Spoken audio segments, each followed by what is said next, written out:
Good morning, everybody. It's midday this side. We are sorry for the disturbance. It was a technical problem beyond our reach at that time. But we are happy that we can now proceed. Uh, Ladies and gentlemen, for those of you who don't know me or who may not know me, my name is Tumelo Tsikoane. And my association with Denmark dates back to, I think, the 1990s and early 2000s when I was a board member. I'm happy to be participating in this session. As we were preparing for this meeting, I indicated to Carsten that it was my wish to portray a picture or to give you a climate, a political climate in which non-governmental organizations are operating today in Lesotho, and that applies partly to the region, the continent, and I suspect globally as well. And I have chosen to talk about three issues. And these three issues are the ones that will form our conversation. These are the issues that, put together, do present the political climate in which non-governmental organizations are operating in Lesotho today. And as I said, this situation is somewhat applicable to the region as well. So I chose to talk about what I call the tragedy of Matshwara a Tlohela. Matshwara a Tlohela is a Sesotho expression that I coined to refer to a situation where organizations or governments uh, are unable for various reasons to pursue their own policies to the logical conclusion. And to begin, I chose or I picked on one policy document in Lesotho. And this is a policy document that was drafted by the government of Lesotho. It's a document that came to be popularly known as Vision 2020. The context of this document is the time when writing of strategic plans became almost a fashion in governments as well as private sector, including non-governmental organizations. It's a long document, and I think we can admit that it's a very, very well written document. Probably some of you know this document. One feature, one inviting feature of this document is what it says Lesotho would be in the year 2020. This document, I think, was drafted in the early 2000s, 2001 or somewhere there. And I wish to quote what it says. This quotation is important because it shows us the boldness that went into drafting this document. It also tells us the, the intention of the government of Lesotho as to what it wanted to look like 20 years down the line. It says, and I quote, by the year 2020, Lesotho shall be a stable democracy, a united and prosperous nation at peace with itself and its neighbors. It shall have a healthy, well-developed human resource base.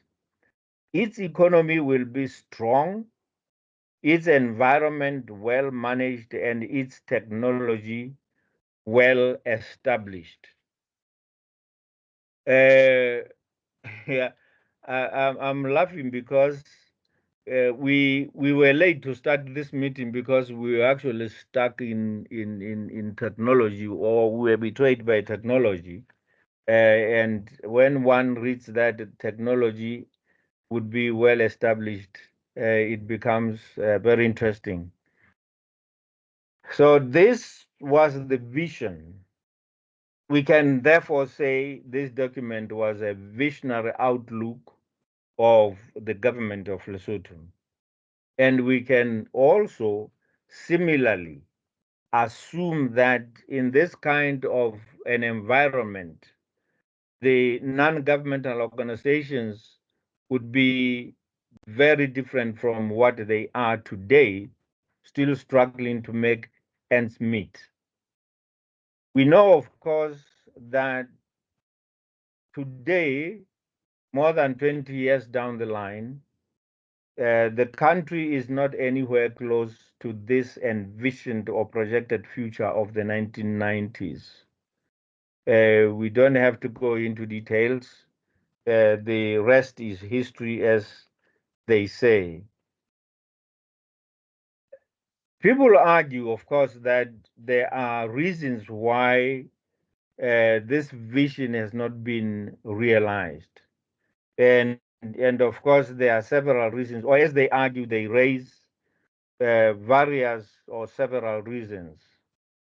But for purposes of this presentation, I have chosen to talk about just one. And this one factor is not what many people talk about. They will talk about such things as lack of resources, change of government, this, that. There are many reasons that people advance, but I have decided to talk about what I call le fou. Le fou means sickness. La matshwara a tlohela. Now, this expression, as I said, is my own coinage. It's something that I coined. It doesn't come from anywhere, but it translates into something like the challenge or the problem of touching or gripping and letting go. So it's touch and leave, touch and release. I always remember the time when I was still a football player, when we were engaged in what was called trap and pass, which is a good thing in the context of football, because you don't possess the ball for too long. It reserves your energy, and you pass it to the other people. So it builds teamwork.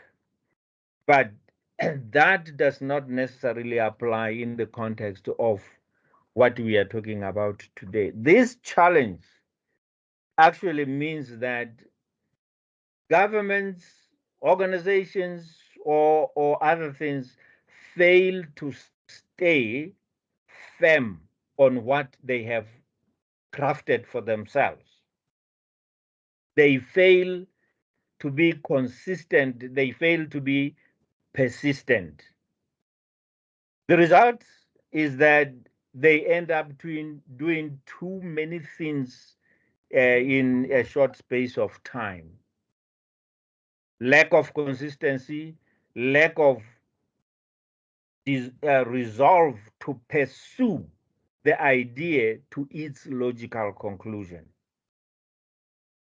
I think it was a good trim that Lesotho in the early 20,000 dreamt of being a country in the next 20 years of these features. I think it was a good thing. But what seems not to have happened is that Lesotho did not measure its capability to do these things. Now, this problem of touching and letting go also emanates from the fact that organizations have a tendency to bring in too many things in what they want to do. In this case, this country wants to become a stable democracy, but it doesn't tell us, it doesn't tell the world how that is going to be achieved. It wants to be a united and prosperous nation. Again, it doesn't say how it is going to do that. It wants to have peace with other countries, with itself and other countries. It dreams of a healthy and well developed human resource base, which is a good thing. But again, we are not told as to how this is going to happen. And my suspicion is that some NGOs are also falling prey to this kind of a situation. Wanting to be this, but not outlining how they are going to reach that. And I think that is an important thing to note as we proceed. So this problem of touching and letting go without having complete or without having pushed the idea to its logical conclusion is one of the biggest problems facing governments as well as non-governmental organizations, in my opinion. Of course, I now want to jump to another point, and I get to that point by looking at the speech made by the Minister of Development Planning and Finance, or Finance and Development Planning, just last month. We have just started with the new budget, and as I was reading through that budget speech, I noticed this interesting point that the minister captures the predicament, if not the contradiction, if you will, which faces not only the private sector, the public and private sector, but also the non-governmental organizations in the phase. Paragraph 5 of her speech says, or it tells us that securing social stability in the context of a stagnating or even regressing economy is almost impossible. But this is what she tells us the present government would like to achieving social stability. And my view is that the minister is mentioning this because the reality on the ground is that there is no social stability. And of course, the government would like to see social stability. And I'm saying this is a contradiction because the speech says Lesotho wants to achieve social stability.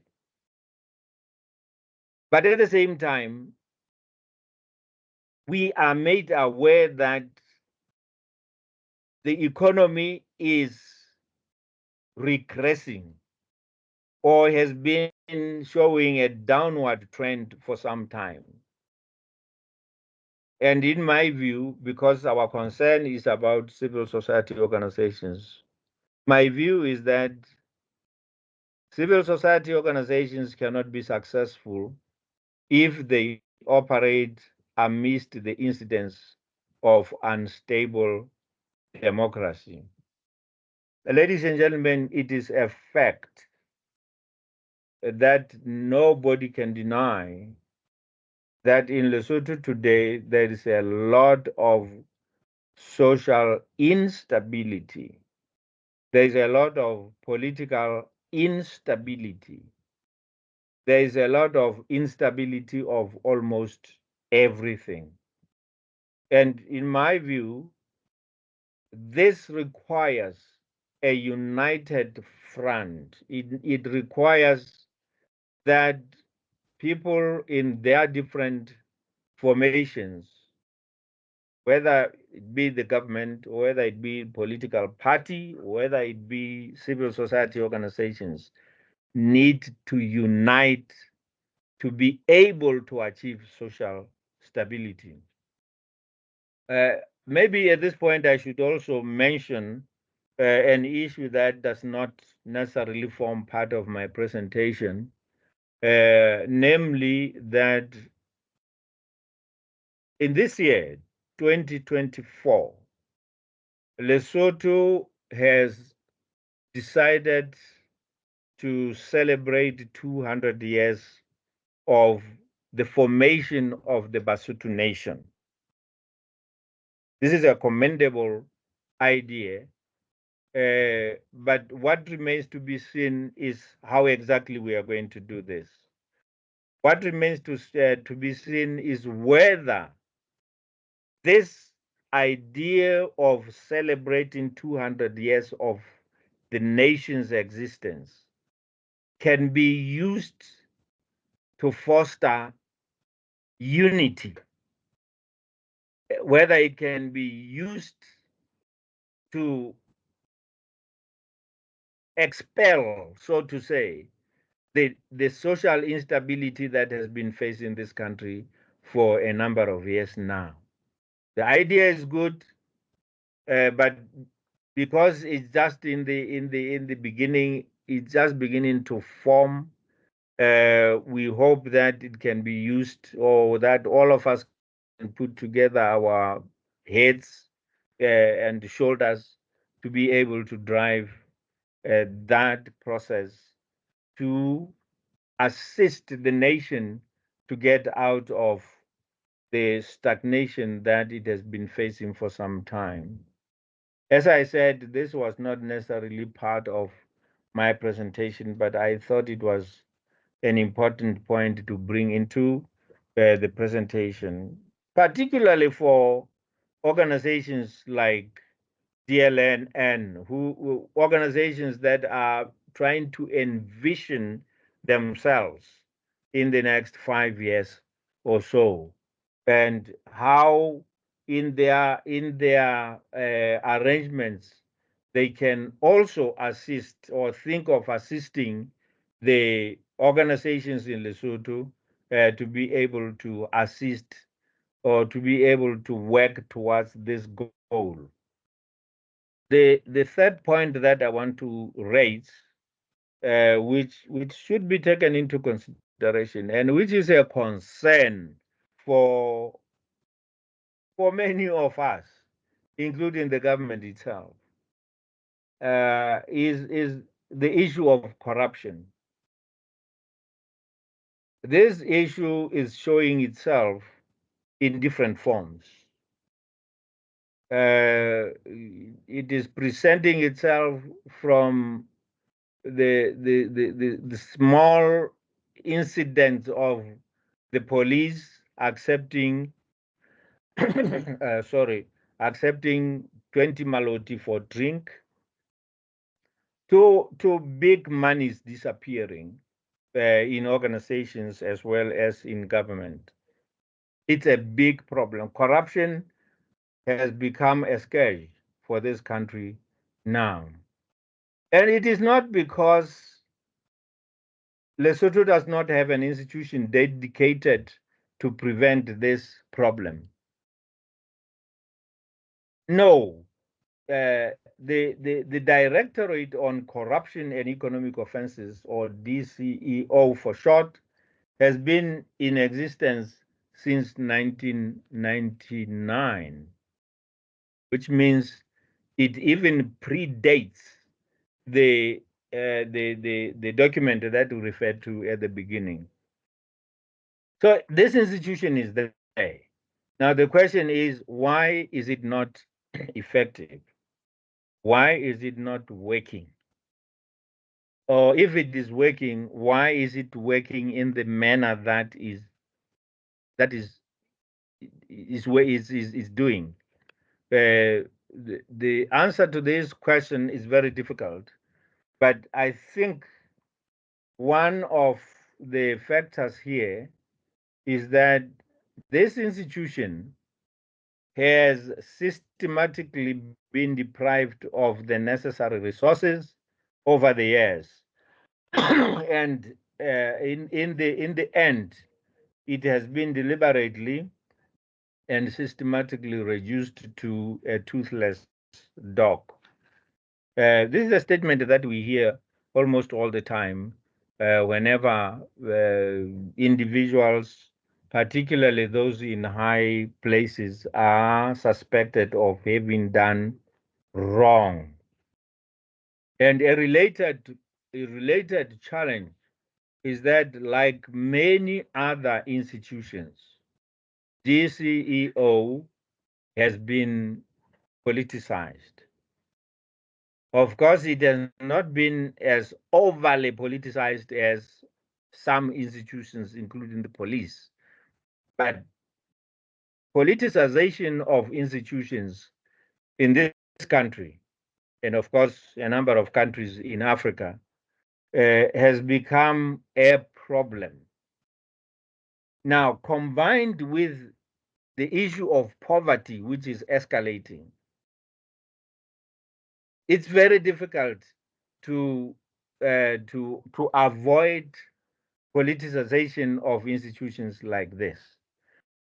One of the ways in which politicization of institutions of this nature happens is that its staff, its personnel,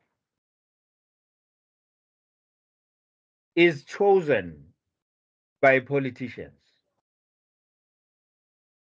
And I hope you are also aware, ladies and gentlemen, that one challenge facing Lesotho today is that the reforms which were intended to assist this country to get out of the troubles that are facing it have been stalled.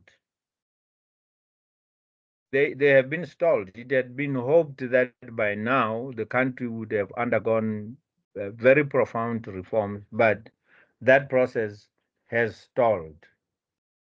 So organizations like DCEO have also been affected by this stalling, and it will continue for some time.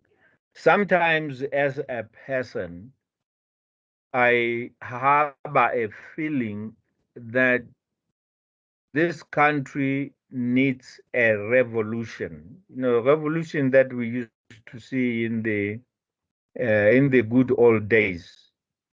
Not many people like that, but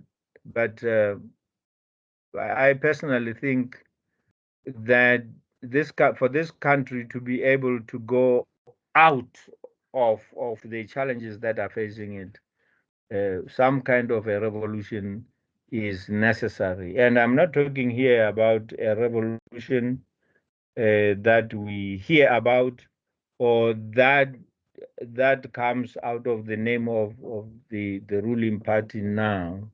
I'm not talking about that type of a revolution, but I'm talking about the revolution in its old and real sense of the word. Finally, or not quite finally, but before the final one, there's also a new phenomenon that has emerged.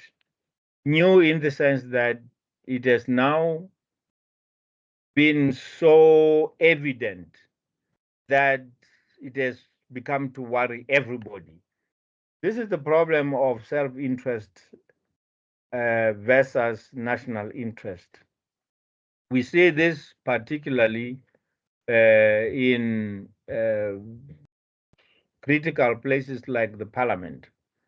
It is a common thing in Lesotho today for members of parliament to increase their own salaries, for instance, and forget about the rank and file of the people in Lesotho. They have done this on several occasions, and this has led to almost an outcry.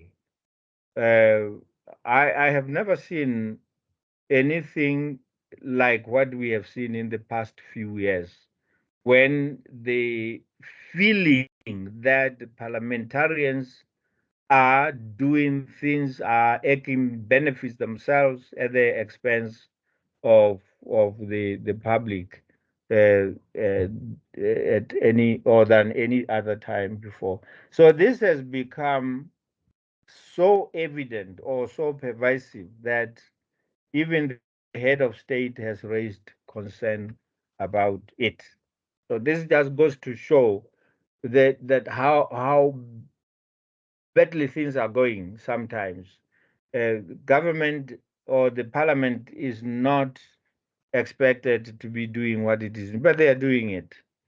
Now, finally, the point I would like to raise is that of the issue of climate change and associated, of course, with the climate smart agriculture. Climate change has become real. When the world started talking about it many years ago, uh, we didn't know that it was there. Some people did not even believe that it was there. But today, we see it, we feel it, we live it. I have not followed the records systematically, but I'm able to say that the kind of heat wave that we are passing through these days, particularly from February to now, is almost unprecedented. The temperatures, average temperatures for the period that I'm referring to, uh, is in the 30s, 30 degrees, 32, 33, up to 35 degrees Celsius. Clearly, this is something that we haven't seen. But at the same time, what is interesting or threatening or scaring is that you have this extreme heat during the day, and during the night you experience some degree of coldness. Just a few days ago, the morning was actually cold. When during the day, we still experience these temperatures that are ranging in the 30s. That is unprecedented. Records may reveal something else. I have not been very systematic in terms of the records, and I know that these heat waves are also cyclical, but this year is just something. So clearly, this country and many others, of course, need a smartering, they need training, they need assistance in climate smart agriculture. As we stand today, we are only talking about it. We sometimes, I suspect that we are using it just to a clip talk. We talk about it, but there's hardly anything that people, particularly in the villages down there, are being trained to understand and also master climate smart agriculture. But clearly, there is need for climate smart agriculture if this countries or if this country is to survive. This is what I had prepared. Given that I had been advised that the presentation was going to be about 30 minutes, I wasn't sure, Carsten, if there's going to be time for questions, but this is basically what I have prepared for this presentation. And this is what I'm saying indirectly is a challenge for DLN as it ponders or as it prepares itself for assisting civil society organizations in Lesotho. And of course, I know that because you are friends of Lesotho, you are going to continue doing so. The negatives that we have hinted are not going to be anything that can prevent you from going ahead with your work. All I'm saying is that as you map out your vision, take some of these things into consideration, and aluta continua. Thank you very much. I'm not sure how we are going to be doing in terms of sound. I had lost sound on my side. Thank you very much for having me.